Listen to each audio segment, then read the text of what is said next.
الحمد لله رب العالمين والصلاة والسلام على أشرف الأنبياء والمرسلين وعلى آله وصحبه أجمعين ومن تبعهم بإحسان إلى يوم الدين اما بعد۔ بزرگان محترم، اللہ تعالیٰ نے اپنی حکمت بالغہ سے اس دنیا میں انسان کو جو آباد کیا تو اس میں مرد اور عورت دو صنفیں اور دو انسانوں کی قسمیں بنائی اور دونوں کے الگ الگ حقوق رکھے، دونوں کی الگ الگ ذمہ داریاں رکھی تاکہ یہ کائنات ٹھیک طور پر ایک نظام کے تحت میں چل سکے۔ ایک طرف مرد اپنی ذمہ داریوں کو نبھائے اور دوسری طرف عورت اپنی ذمہ داریوں کو پورا کرے تو کائنات کا نظام صحیح طور پر چلتا ہے۔ اور اگر مرد عورت کے حقوق میں کمی کرے یا عورت مرد کے حقوق میں کمی کرے اور یہ دونوں صنفیں اپنے اپنے حقوق اور ذمہ داریوں کو ادا کرنے میں کوتاہی برتنے لگے تو دنیا کے اندر فساد رونما ہوتا ہے۔ آج ہم دیکھتے ہیں کہ معاشرتی زندگی میں خاص طور پر بڑی ناہمواری پائی جا رہی ہے۔ معاشرتی زندگی کی یہ ناہمواری اور اس کے اندر فساد، آپسی نزاعات، ایک دوسرے کے ساتھ غلط انداز زندگی، جس کی وجہ سے سکون چھن جاتا ہے، پریشانیاں ابھرتی ہیں اور آدمی سکون کے ساتھ زندگی کرنے کے بجائے پریشان حالی کا شکار ہو جاتا ہے۔ اس کی بنیادی وجہ یہی ہے کہ معاشرتی زندگی میں مرد اور عورت دونوں کا ایک دوسرے سے تعلق ہوتا ہے اور ایک دوسرے کو ان کے حقوق ادا کرتے ہوئے زندگی کرنا لازم و ضروری ہوتا ہے۔ جہاں پر ایک دوسرے کے حقوق میں کوتاہی ہوتی ہے وہیں سے ساری پریشانی جنم لیتی ہے۔ لیکن بہت سارے لوگ ان باتوں کو سمجھتے نہیں۔ ہر آدمی یہ سمجھتا ہے کہ مجھے میرا حق ملنا چاہیے، لیکن یہ نہیں سوچتا کہ مجھے دوسرے کا حق ادا کرنا بھی ضروری ہے۔ مرد اگر یہ سوچے کہ میں میری بیوی کا حق ٹھیک طور پر ادا کروں اور دوسری طرف عورت یہ سوچے اور اس بات کا اہتمام کرے کہ میں اپنے شوہر کا حق پورے طور پر ادا کروں تو دنیا سے سارے جھگڑے ختم ہو جائیں۔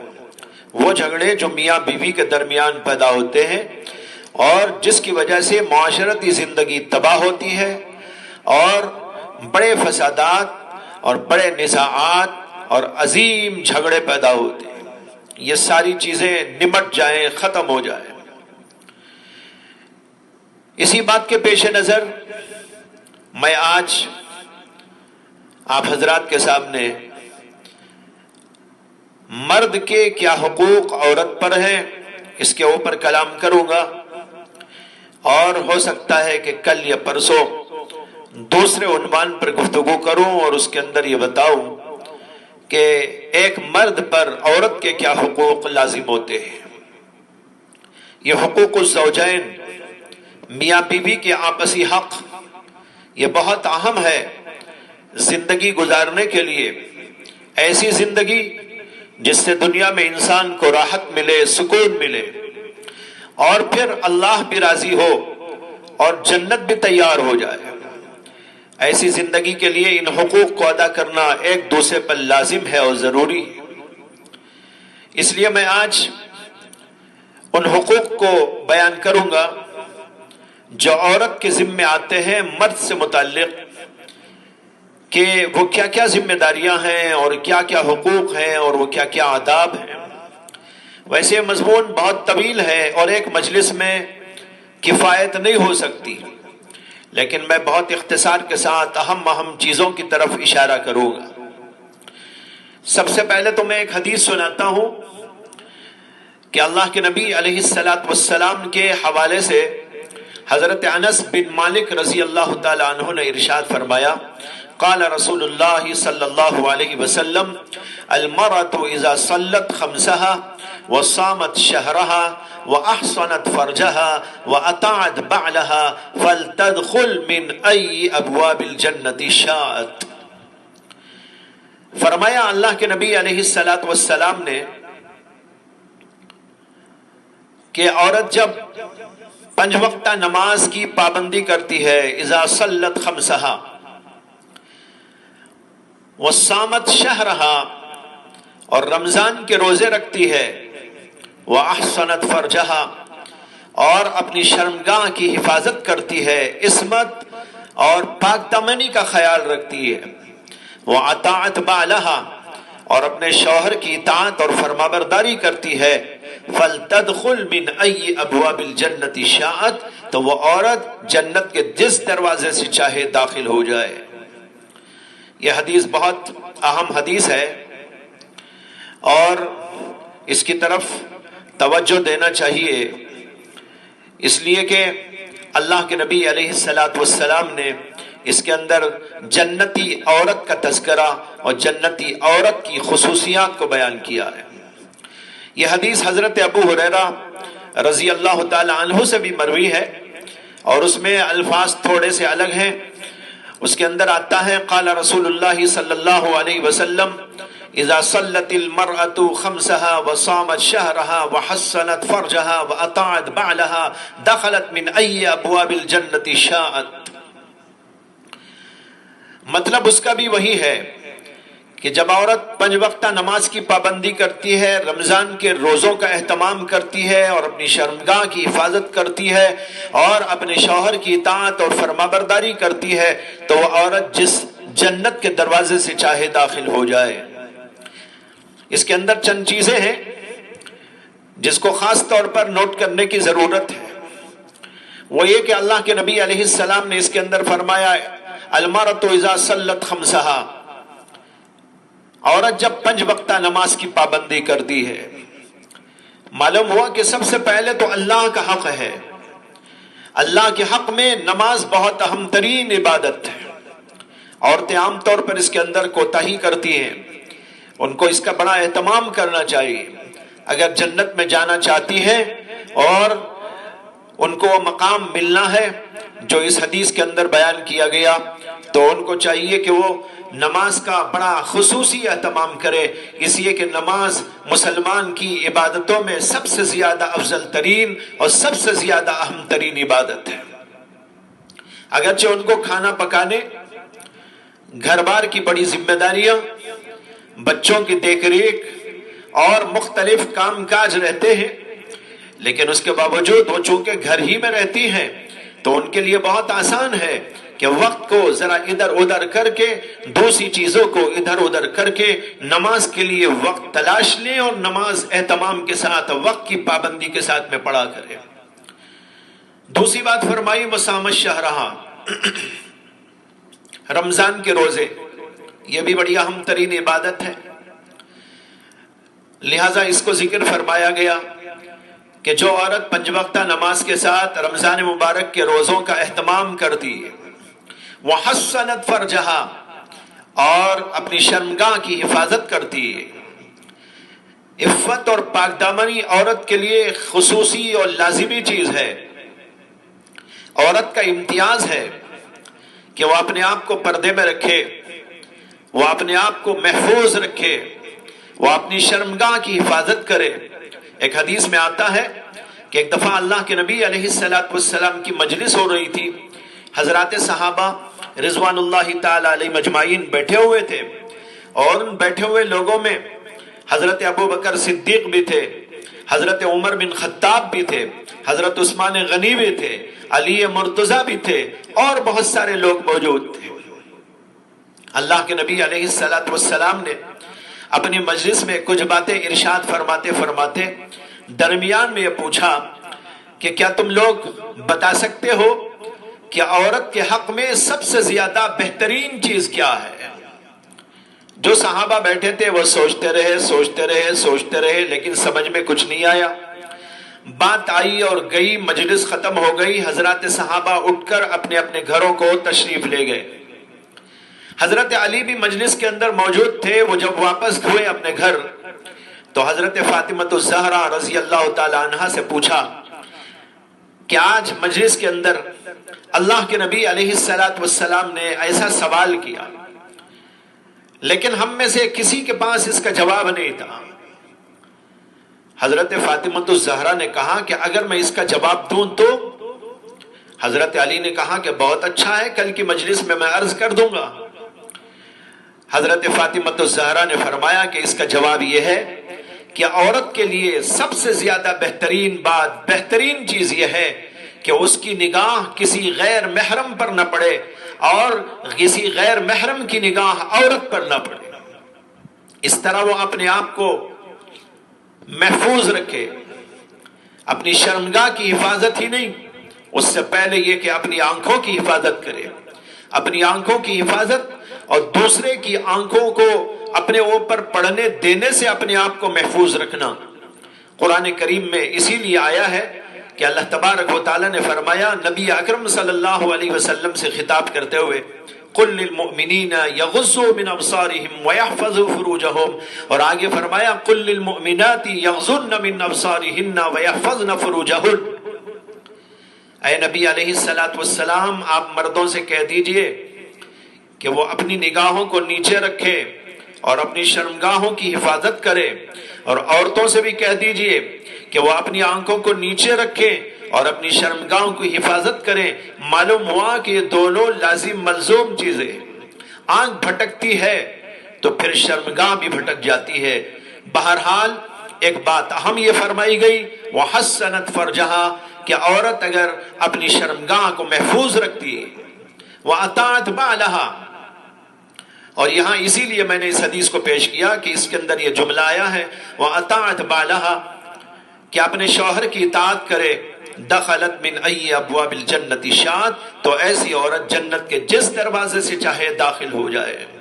یعنی اس کے لیے جنت کے 8 دروازے کھول دیے جاتے ہیں جب وہ ایک طرف اللہ کی اطاعت اور بندگی میں لگتی ہے اور دوسری طرف اپنے آپ کو محفوظ رکھتی ہے اور پھر شوہر کی اطاعت اور فرمانبرداری کرتی ہے. شوہر کی اطاعت اور فرمانبرداری کا سب سے پہلا حکم ہے کہ عورت کے ذمہ ہے کہ وہ اپنے شوہر کی اطاعت کرے، فرمانبرداری کرے. ایک حدیث میں آتا ہے کہ اللہ کے نبی علیہ السلام نے ارشاد فرمایا لو كنت آمرا احدا ان يسجد لاحد لامرت المرأة ان تسجد لزوجها. یہ ترمذی کی حدیث ہے. اللہ کے نبی علیہ السلام فرماتے ہیں کہ اگر میں کسی کو اس بات کی اجازت دیتا اور حکم دیتا کہ وہ کسی کو سجدہ کرے تو میں عورت کو حکم دیتا کہ وہ اپنے شوہر کے سامنے سجدہ ریز ہو جائے. اس سلسلے میں متعدد روایات موجود ہیں. ایک روایت میں آتا ہے کہ ایک صحابی اللہ کے نبی علیہ السلام کی خدمت میں آئے جو ایک علاقے میں گئے تھے اور وہاں سے واپسی کے موقع پر اللہ کے نبی علیہ السلام کی خدمت میں آئے اور آ کر انہوں نے اللہ کے نبی علیہ السلام کو سجدہ کرنا چاہا. اللہ کے نبی علیہ السلام نے پوچھا کہ یہ کیا ہے؟ تو انہوں نے کہا کہ میں ملک شام گیا تھا، اور یہ صحابی غالباً حضرت معاذ بن جبل رضی اللہ تعالیٰ عنہ تھے. انہوں نے کہا کہ میں ملک شام گیا تھا، وہاں پر میں نے لوگوں کو دیکھا کہ وہ اپنے بڑے لوگوں کو سجدہ کرتے ہیں، اپنے مشائخ کو اور اپنے علماء کو اور اپنے بڑوں کو. تو مجھے بھی یہ خواہش ہوئی کہ ہم بھی آپ کے ساتھ یہی معاملہ کریں جیسے وہاں پر لوگ اپنے بڑوں کے ساتھ میں کرتے ہیں. آپ سے بڑا کون ہو سکتا ہے؟ یہ سن کر اللہ کے نبی علیہ السلام نے فرمایا کہ ایسا نہ کرو. اگر میں کسی اور کو اللہ کے علاوہ کسی اور کو سجدہ کرنے کی اجازت دیتا تو عورت کو حکم دیتا کہ وہ اپنے شوہر کے سامنے سجدہ ریز ہو جائے. معلوم ہوا کہ اللہ کے سوا کسی کے لیے سجدہ نہیں. اس لیے یہ حکم اللہ کے نبی علیہ السلام نے نہیں دیا. نہ کسی بڑے کے لیے سجدہ، نہ کسی چھوٹے کے لیے سجدہ. سجدہ تو مخصوص ہے اللہ کے لیے، صرف اور صرف اللہ کے سامنے ہم سجدہ ریز ہو سکتے ہیں. یہاں تک کہ کسی مزار پہ جا کے کسی بزرگ کے سامنے، کسی عالم کے سامنے، کسی شیخ کے سامنے، اس کے سامنے بھی سجدہ نہیں کر سکتے. یہ قطعی حرام اور ناجائز چیز ہے. اللہ کے نبی علیہ السلام کی حدیث اس سلسلے میں بالکل صاف ہے. آپ نے کہا اگر کسی اور کے لیے سجدے کی اجازت ہوتی تو میں عورت کو حکم دیتا کہ وہ اپنے شوہر کے سامنے سجدہ ریز ہو جائے، لیکن چونکہ کسی کے لیے سجدے کی اجازت نہیں، اس لیے میں نے سجدے کا حکم نہیں دیا. یہ حدیث بتا رہی ہے کہ شوہر کا کتنا بڑا حق ہے. اگر وہ کچھ کہے تو اس کو ماننا کس قدر اہم و ضروری ہے. ایک صحابیہ اللہ کے نبی علیہ السلام کی خدمت میں حاضر ہوئی. اللہ کے نبی علیہ السلام نے پوچھا کہ کون ہو؟ انہوں نے کہا کہ میں فلانہ بنت فلاں ہوں. اللہ کے نبی نے کہا کہ ہاں میں نے پہچان لیا، بتاؤ کیا ہے، کیا حاجت ہے تمہاری، کیا ضرورت ہے کہ یہاں پر آئے ہو؟ انہوں نے عرض کیا کہ یا رسول اللہ میری حاجت یہ ہے کہ میرے چچا زاد ایک بھائی ہیں جو بہت بڑے عابد اور زاہد ہیں، انہوں نے مجھے پیغام نکاح دیا ہے. میں آپ کی خدمت میں اس لیے آئی ہوں کہ میں جاننا چاہتی ہوں کہ میرا ان کے اوپر کیا حق ہوگا، ان کا میرے اوپر کیا حق ہوگا، تاکہ اگر میں اس کو سنبھالنے کی طاقت رکھتی ہوں تو میں اس کو قبول کر لوں اور ان سے نکاح کر لوں. مجھ کو معلوم ہو جائے ما حق الزوج علی الزوجہ، بیوی کے اوپر شوہر کے کیا حق ہوتے ہیں، یہ مجھ کو معلوم ہو جائے. اللہ کے نبی علیہ السلام نے ایک عجیب بات فرمائی. آپ نے فرمایا کہ شوہر کا حق بیوی پر یہ ہے کہ اگر شوہر کی ناک سے لہو اور پیپ بہہ رہا ہو اور عورت اس کو صاف کرنے کے لیے اپنی زبان سے چاٹ لے، ما ادت حقہ، تب بھی وہ شوہر کا حق ادا کرنے سے قاصر رہے گی. یہ الفاظ ہیں اور یہ حدیث صحیح حدیث ہے. امام حاکم نے اس کو روایت کیا ہے اور الترغیب و ترہیب نامی کتاب کے اندر صحیح طور پر اس کو روایت کیا گیا ہے.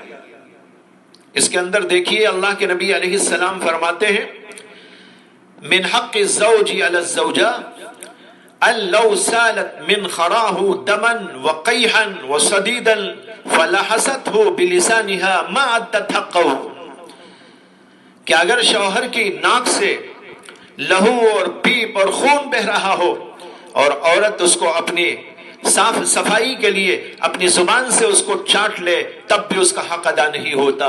اور اسی کے ساتھ یہ بھی فرمایا لو كان ينبغي لبشر ان يسجد لبشر لامرت المرأة ان تسجد لزوجها اذا دخل عليها لما فضله الله عليها.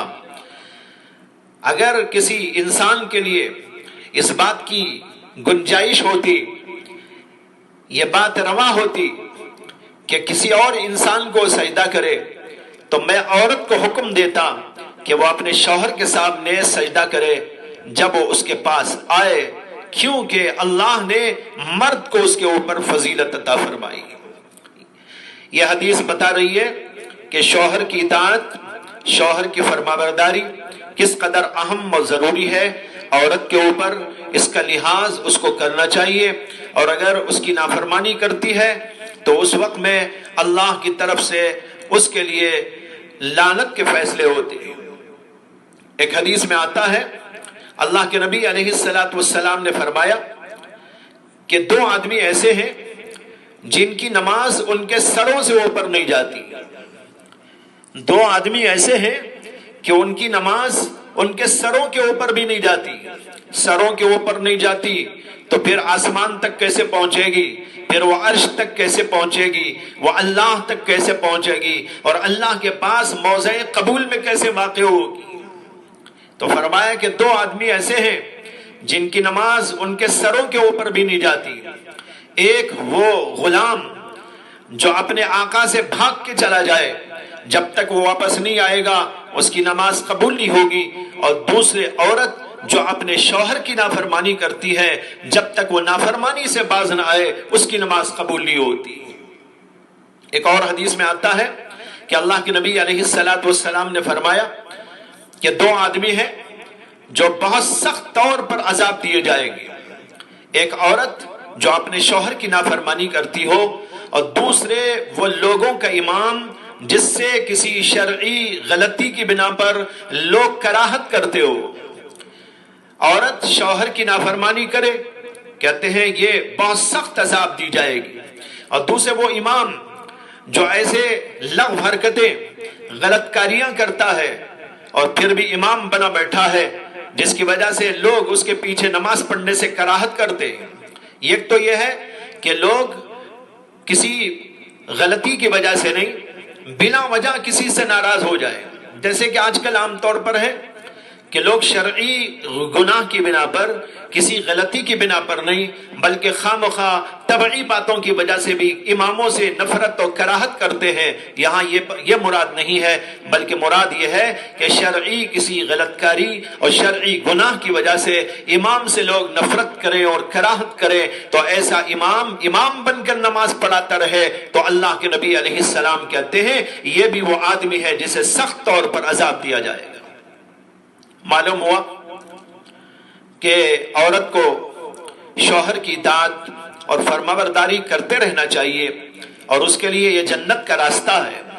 جیسے کہ میں نے شروع میں حدیث سنائی کہ جو عورت ایسا کرتی ہے کہ اپنے شوہر کی اطاعت کرتی ہے، جس جنت کے دروازے سے چاہے وہ جنت کے اندر داخل ہو جائے۔ ایک اور حدیث میں آتا ہے کہ ایک صحابیہ خاتون اللہ کے نبی علیہ السلام کی خدمت میں حاضر ہوئی۔ اللہ کے نبی علیہ السلام نے ان سے پوچھا کہ تم شادی شدہ ہو؟ انہوں نے کہا ہاں۔ اللہ کے نبی علیہ السلام نے فرمایا کیف انت لہ، تم ان کے ساتھ کیسے رہتی ہو، یعنی تمہارا ان کے ساتھ گزر بسر کس طرح ہو رہا ہے؟ انہوں نے عرض کیا کہ یا رسول اللہ، میں جہاں تک میرے بس میں ہے برابر ان کی اطاعت اور طاعت اور فرما برداری کرتی رہتی ہوں۔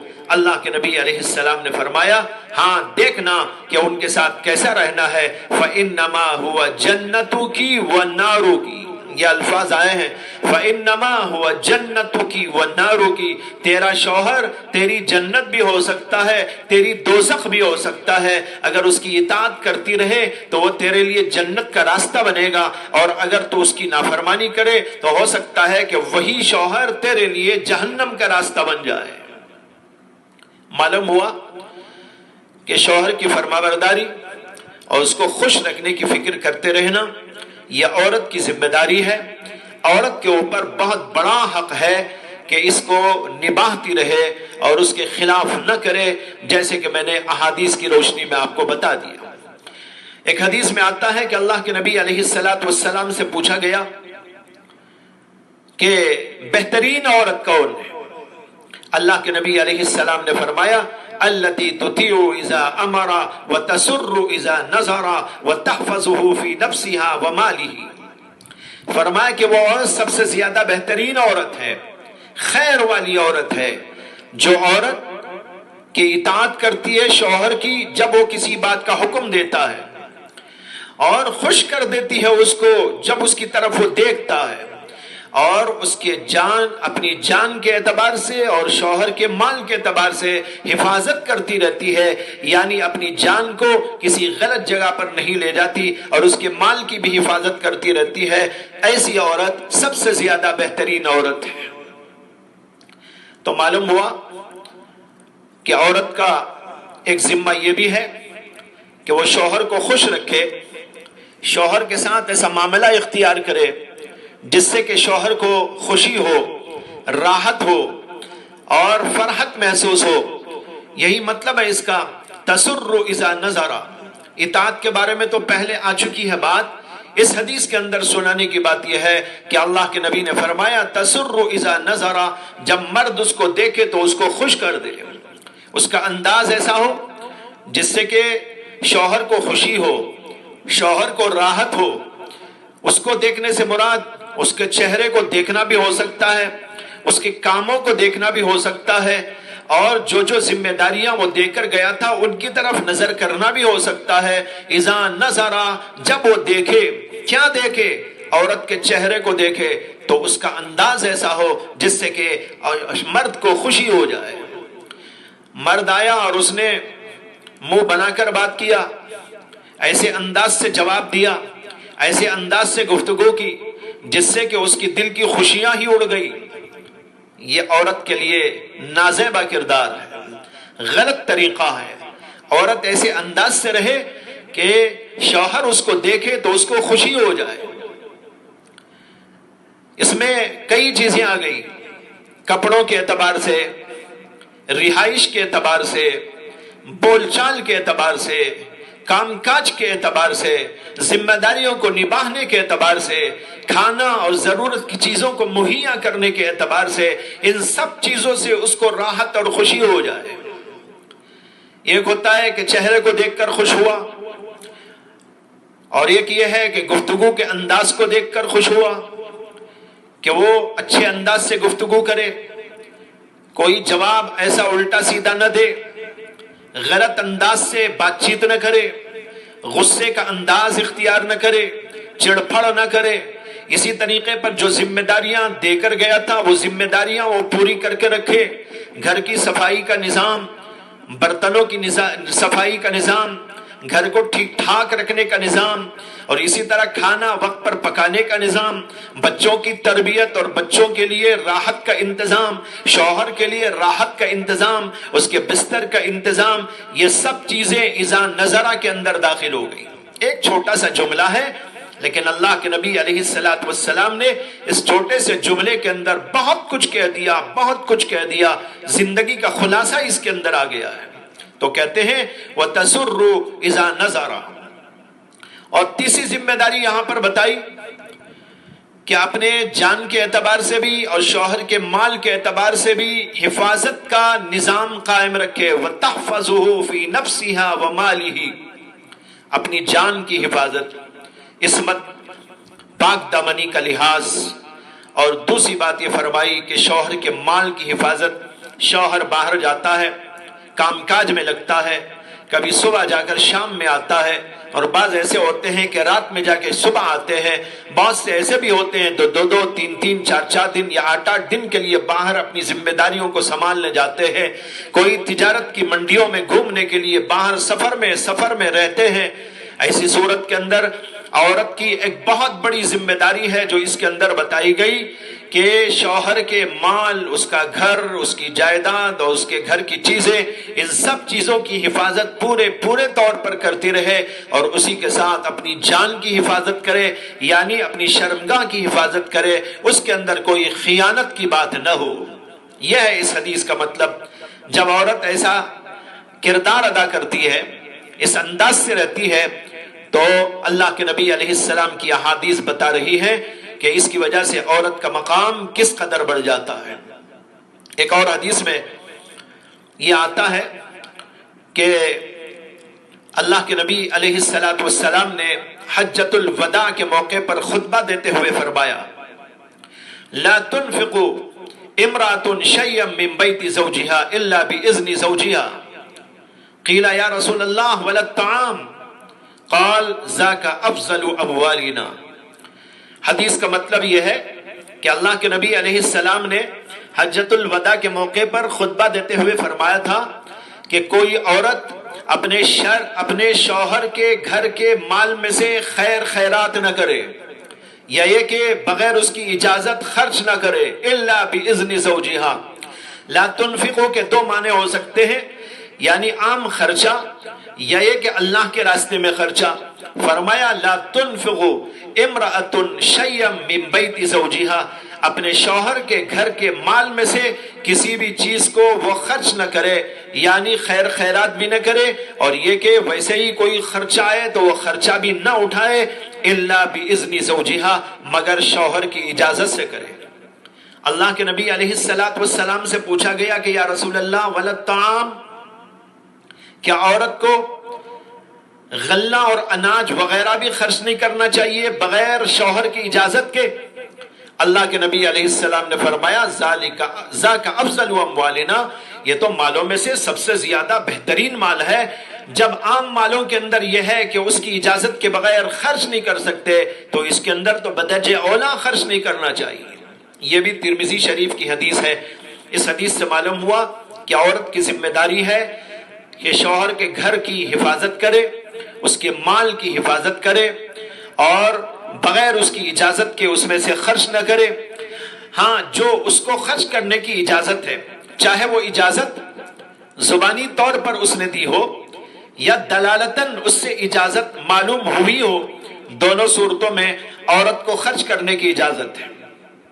جیسے کہ روزمرہ کا خرچہ، کھانا ہے، پکانا ہے، یا مہمان آ گئے تو ان کو کھلانا ہے، ایسے ہی بچوں کے اخراجات ہیں، تو شوہر کے مال میں سے اتنی اجازت تو عورت کو ہوتی ہے۔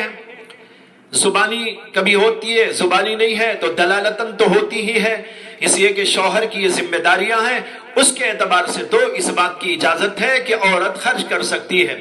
لیکن جو معمولات زندگی نہیں، اس سلسلے میں اگر کچھ خرچ کرنا ہو تو پھر وہاں شوہر کی اجازت لینی پڑے گی کہ میں یہ خرچ کروں کہ نہ کروں، یہ چیز لوں کہ نہ لوں، یہ چیز میں کسی کو دوں کہ نہ دوں، خیر خیرات کروں کہ نہ کروں، یہ پوچھ کر کرنا چاہیے۔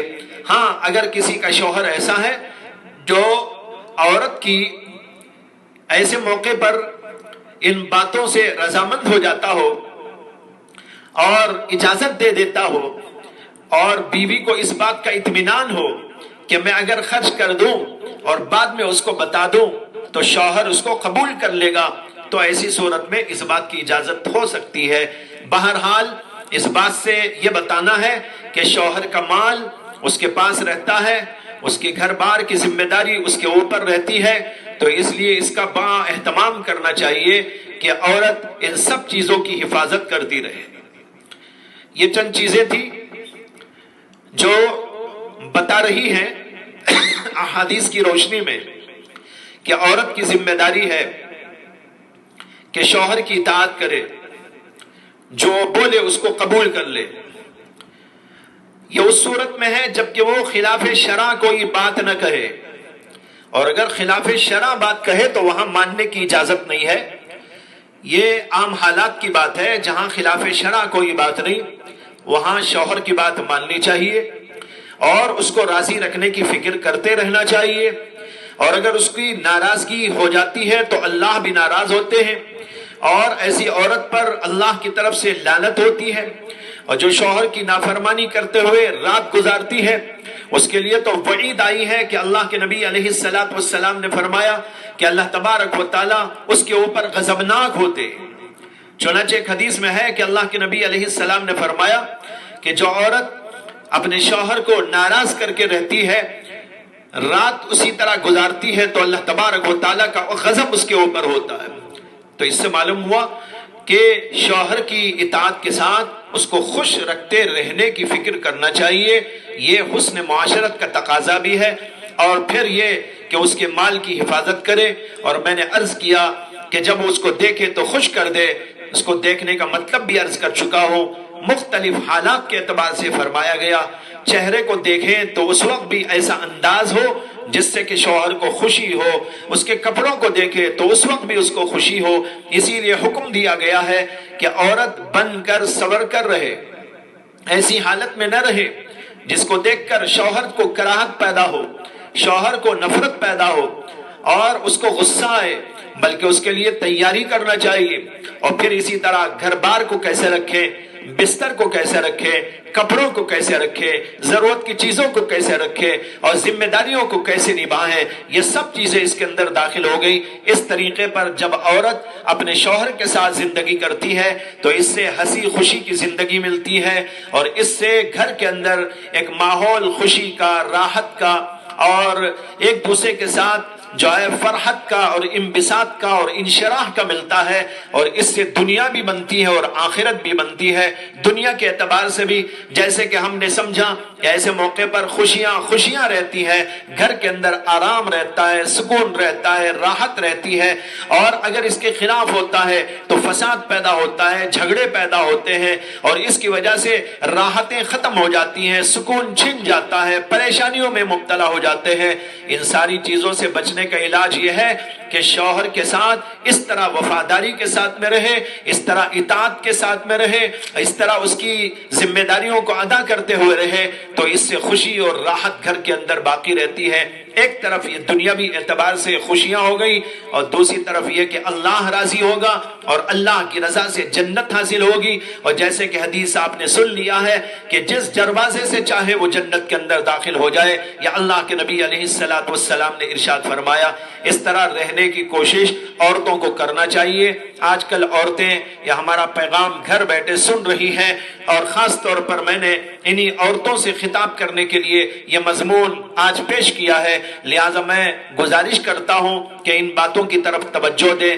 بہت اختصار کے ساتھ چند حدیثوں کی روشنی میں یہ مضمون آپ کے سامنے پورا کیا گیا ہے۔ کل میں عرض کروں گا کہ مرد کے اوپر کیا کیا ذمہ داریاں عورت سے متعلق ہوتی ہیں۔ اللہ تبارک و تعالی مجھے بھی، آپ کو بھی، سب کو بھی ان باتوں کو سننے کے ساتھ عمل کی توفیق عطا فرمائے۔ وآخر دعوانا ان الحمد للہ رب العالمین۔